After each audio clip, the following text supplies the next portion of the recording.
এবার আগে এরকম ছিল না, এবং নাম্বার দিয়ে গেছে, দেওয়ালে লিখে দিয়ে গেছে বড় বড় করে নাম্বার। আগের তুলনায় এখন অনেক চুরি, ডাকাতি, রাহাজানি এগুলো বেড়ে গেছে। আমাদের গাড়ি রেখে কোথাও গেলে মানে মানসিকভাবে চাপের মধ্যে থাকি।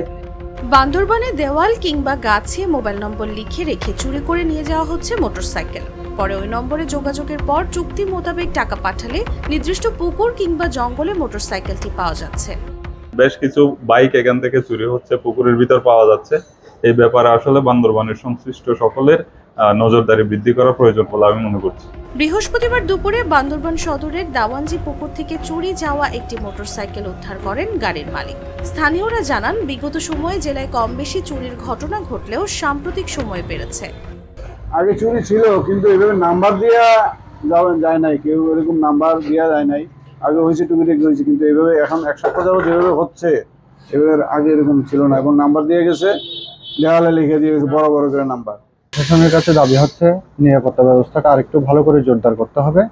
আগের তুলনায় এখন অনেক চুরি, ডাকাতি, রাহাজানি এগুলো বেড়ে গেছে, যার কারণে গাড়ি চুরি হচ্ছে, মানুষের বাড়ি চুরি হচ্ছে। বাসাবাড়িতে চুরির সঙ্গে যুক্ত হয়েছে অভিনব কায়দায় মোটরসাইকেল চুরি। চোরেরা বাইক চুরি করে নিয়ে যাওয়ার সময় দেওয়াল কিংবা গাছে লিখে দিয়ে যাচ্ছে তাদের সঙ্গে যোগাযোগের নম্বর। আর আমরা নিরাপত্তাহীনতায় ভুগছি। আমরা আমাদের গাড়ি রেখে কোথাও গেলে মানে মানসিকভাবে চাপের মধ্যে থাকি, কারণ দেখা যাচ্ছে এখন মোটরসাইকেল চুরি ছিনতাই বেড়ে গেছে। এটা নিয়ে আমরা প্রশাসনের কাছে জোর দাবি জানাচ্ছি যেন আমাদের এই যেন চুরি ছিনতাই থেকে যেন আমরা মুক্তি পাই। পরে ওই নম্বরে যোগাযোগ করা হলে নির্দিষ্ট টাকা দাবি করা হচ্ছে। টাকা পরিশোধের পর চোরেরা বলে দিচ্ছে পুকুর কিংবা জঙ্গলে গাড়ির অবস্থান। পরে গাড়ির মালিকরা সেখান থেকে উদ্ধার করছেন তাদের মোটরসাইকেল। এ বিষয়ে বান্দরবান পুলিশ সুপার শহীদুল্লাহ কাউসার জানান, চোরের দলের সদস্যদের খুঁজতে পুলিশ কাজ শুরু করেছে। দ্রুততম সময়ের মধ্যে অপরাধীদের আটক করে আইনের আওতায় আনা হবে। আমরা বান্দরবান সদরে আমাদের এই বিষয়ে পুলিশের নজরদারি আমরা বৃদ্ধি করেছি। পাশাপাশি যে চক্র এই কাজটা করছে, সেই চক্রকে ধরার জন্য আমাদের প্রযুক্তিগত যে কার্যক্রম সেটাও অব্যাহত আছে।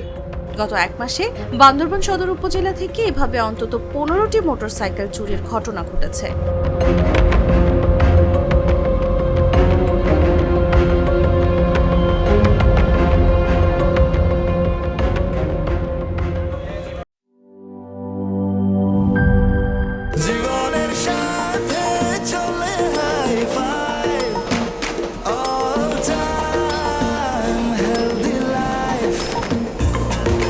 জার্নিতে স্বাস্থ্যকর all time family cake, all time healthy life.